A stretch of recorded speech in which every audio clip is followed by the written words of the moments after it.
गुरु नानक नाम लेवा पेज पर इस लाइव प्रोग्राम में जुड़े सभी दर्शकों का हार्दिक स्वागत। सत श्री अकाल। वाहेगुरु जी का खालसा, श्री वाहेगुरु जी की फतेह।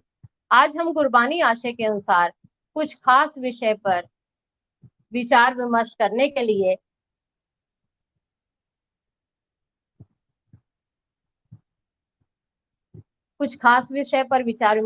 के लिए आपके समक्ष प्रस्तुत हाजिर हुए हैं। हमारे महान गुरु साहिबानों द्वारा रचित और संजोई हुई गुरबानी ज्ञान का अथाह सागर है, जिसमें जितनी डुबकी लगाई जाए, जितनी गहराई में उतरा जाए, उतने ही हीरे मोती जैसे रत्नों की प्राप्ति हो जाती है। जिन खोजा तिन पाइया, गहरे पानी बैठ। परंतु गुरबानी की गहराई को आंकना आम इंसान के वश की बात नहीं।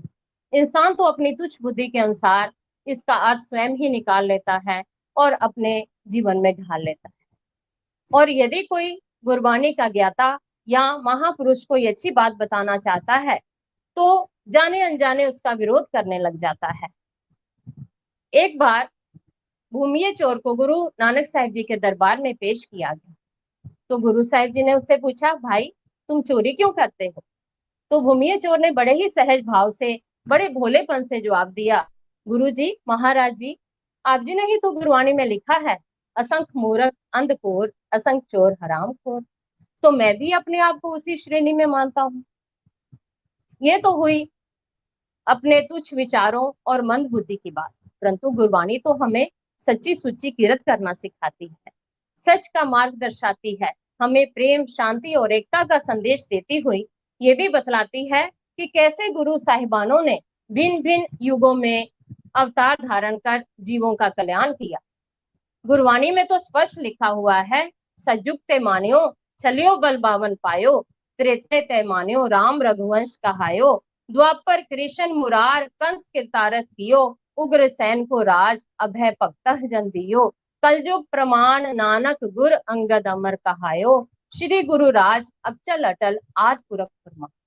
तो इन महावाक्यों के अनुसार जैसे कलयुग के अवतार सदगुरु नानक देव जी हमारे पूजनीय हैं, उसी के अनुसार भगवान वामन जी सतयुग के अवतार और त्रेते के अवतार भगवान राम जी भी हमारे पूजनीय हैं। परंतु आजकल कुछ ऐसा देखने सुनने को मिल रहा है जैसे हमारे हिंदू भाईचारे को बहुत इंतजार के बाद राम मंदिर के उद्घाटन का शुभ अवसर प्राप्त हुआ है और उनमें बहुत खुशी की लहर है और हमारी गुरु नानक नाम लेवा भी बहुत संगत खुश है। पर इसके साथ ही हम ये देख रहे हैं कि कुछ मनमत विचारों वाले हमारे सिख भाई इसका कटु विरोध कर रहे हैं। तो आइए हम जानते हैं कि उनका ये विरोध गुरबानी आशय के अनुसार कितना तर्क संगत है। ऐसे ही कुछ विशेष विचारों की जानकारी आप प्रदान करने के लिए और उनकी शंकाओं का निवारण करने के लिए आज हम आपकी मुलाकात एक ऐसी अलौकिक शख्सियत से करवाने जा रहे हैं जो सदगुरु नानक देव जी के एकता और सांझीवालता के संदेश को घर घर पहुंचाने के लिए यत्नशील हैं, जो भारत भूमि को फिर से विश्व गुरु बनाना चाहते हैं। तो मेरी मुराद है नामधारी प्रमुख गुरु श्री ठाकुर दिलीप सिंह जी से। बीच में शोभायमान है, तो आइए हम जानते हैं और उनका स्वागत करते हैं। ठाकुर जी, आपका इस प्रोग्राम में बहुत बहुत स्वागत है, हार्दिक अभिनंदन। आज हम जानना चाहते हैं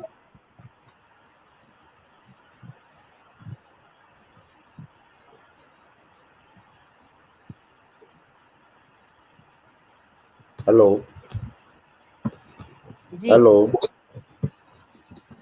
जी हाँ जी थोड़ी आवाज बंद हो गई ना। आज हम जानना चाहते हैं जी, आज हम जानना चाहते हैं कि भगवान राम और राम मंदिर का जो निर्माण है, क्या उसका विरोध होना चाहिए?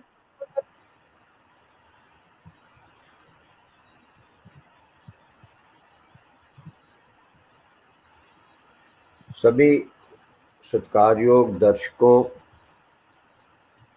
तथा श्रोताओं को नमस्कार। नमस्ते। नमस्ते शब्द श्री गुरु ग्रंथ साहब जी में लिखा हुआ है, इसलिए इस शब्द का प्रयोग करना उचित है, ये अयोग नहीं, अनुचित नहीं।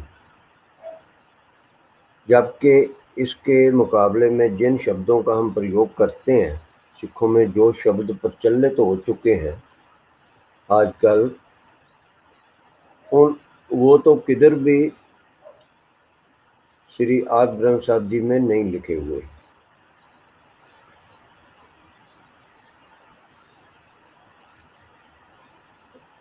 ये जिस पेज पे आज आप मेरी बात सुन रहे हैं, ये पेज है गुरु नानक नाम लेवा। तो गुरु नानक नाम लेवा जितने भी हैं, जिस रूप में है, हिंदू, मुसलमान, लामा, केसाधारी, केस रैत आद आद, किसी भी विश्व के कोने में जो भी है, वो सभी गुरु नानक नाम लेवा के नाम पे एकत्र हो सकते हैं, उनको होना चाहिए। तथा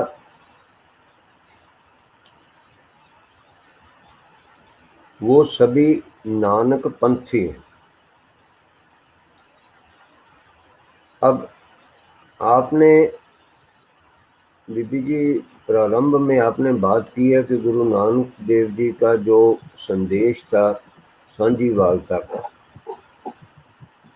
ये उचित है कि आपकी बात सही है कि सांझीवालता का गुरु जी का एक संदेश था,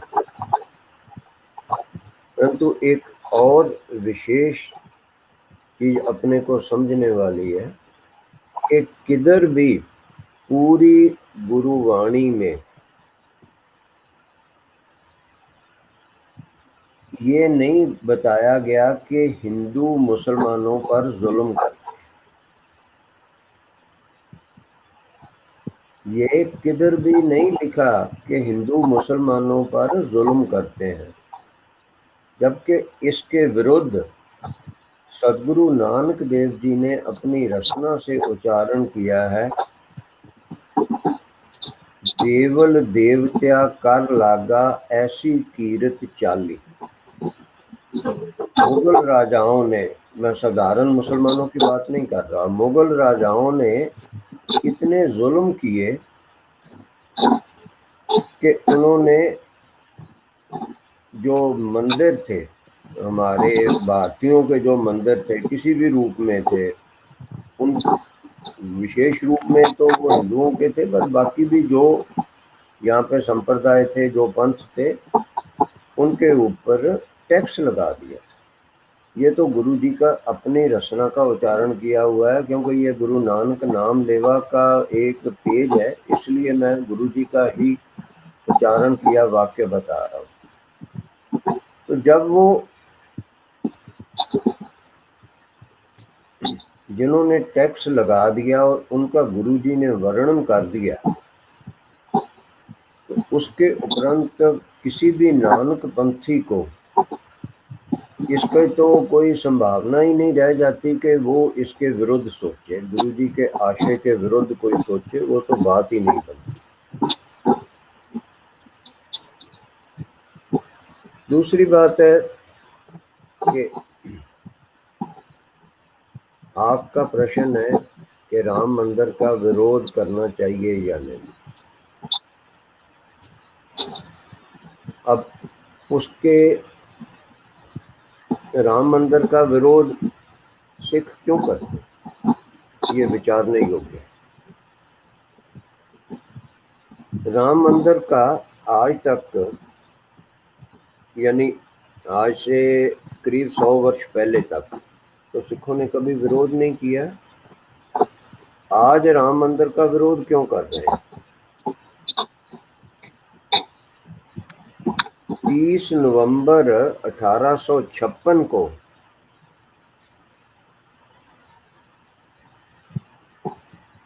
एक FIR अयोध्या में हुई थी, जो हमारे धर्म रक्षक योद्धे, भारत के रक्षक निहंग सिंहों के विरुद्ध हुई थी, जिसमें निहंग सिंहों ने वहां पे बाबरी मस्जिद को तोड़कर वहां पे राम मंदिर बनाने का प्रयत्न किया था।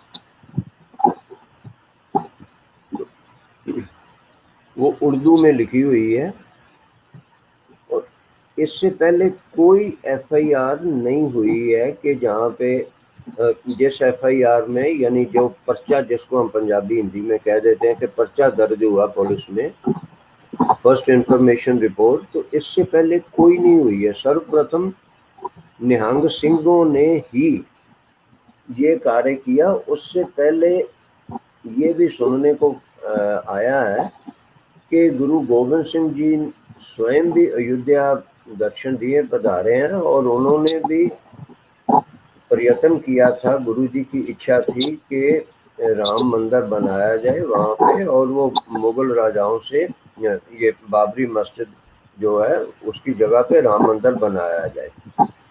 परंतु उस समय के हालात जो थे उसमें वो सफलता प्राप्त क्यों नहीं हो पाई उसके बारे में मैं फिर बताऊंगा। परंतु ये मनजीत सिंह जी एक ਤੁਹਾਨੂੰ भेजी हैगी है मैं तस्वीर, ये एक चित्र है जिसमें वो एफआईआर दिखाई गई है जो सर्वप्रथम निहंग सिंहों के विरुद्ध हुई थी। तो इससे स्पष्ट होता है कि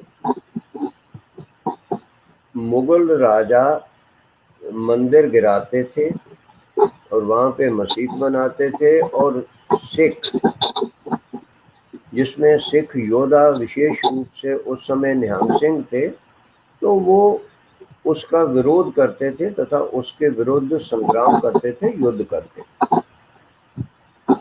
इसके अलावा भाई गुरदास जी ने बहुत स्पष्ट लिखा है कि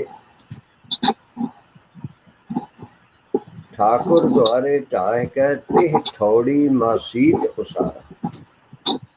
हजारों मंदिर मुगल राजाओं ने गिराकर वहां पे हजारों मस्जिदें बनवा दी। भाई कान सिंह जी ने अपने महान कोश में लिखा है कि काशी विश्वनाथ का मंदिर गिरा के वहां पे मस्जिद बनाई गई, मथुरा में भगवान श्री कृष्ण जी का जन्म स्थान की को गिराकर वहां पे मस्जिद बनाई, और अयोध्या में मस्जिद बनाई। ये मैं गुरुवाणी के तथा सिख विद्वानों के प्रमाण देकर बता रहा हूँ। इसमें कोई जिनको हिंदू कहते हैं, हिंदुओं का दिया हुआ कोई प्रमाण नहीं है। और फिर